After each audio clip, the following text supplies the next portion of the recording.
My name is Scott Hannan. I'm a clinical psychologist, and I specialize in anxiety disorders. I work with hoarding disorder. I work with children through adults.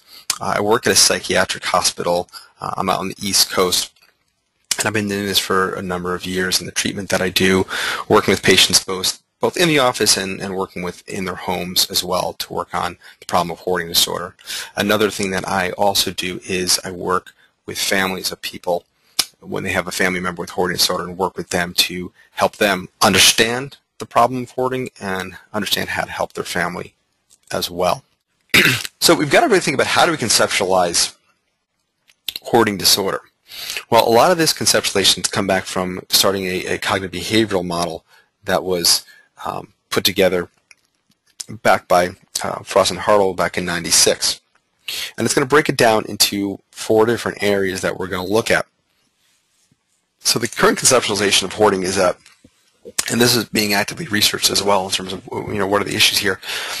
First piece here are information processing deficits and memory disturbance. And again, if you're working with people with hoarding, this is probably something that's coming up for you. Like they just don't seem to process information the way other people process information, and they do certainly talk a lot about forgetting material. But what we're going to have to do is look at the research there and see how accurate is that.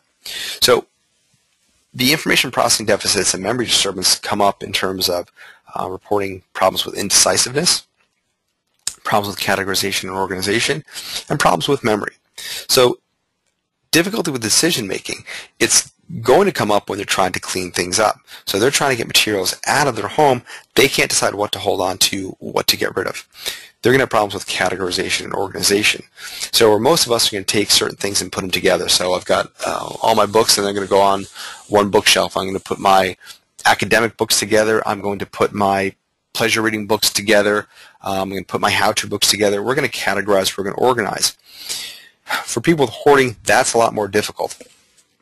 And you may find, if we're just going to talk about books, they're all over the place.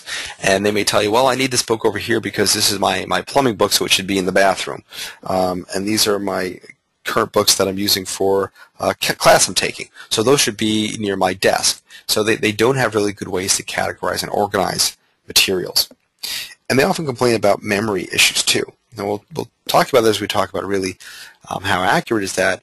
But often what they'll report is the reason that they keep things out and they don't put things away is because they want to remember where they are.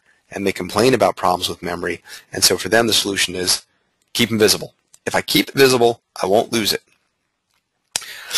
Well, we know that's not a good strategy, and it's not a good strategy for many different reasons. Now, the second piece is when we look beyond information processing deficits, the current conceptualization also suggests that there's an emotional attachment to objects.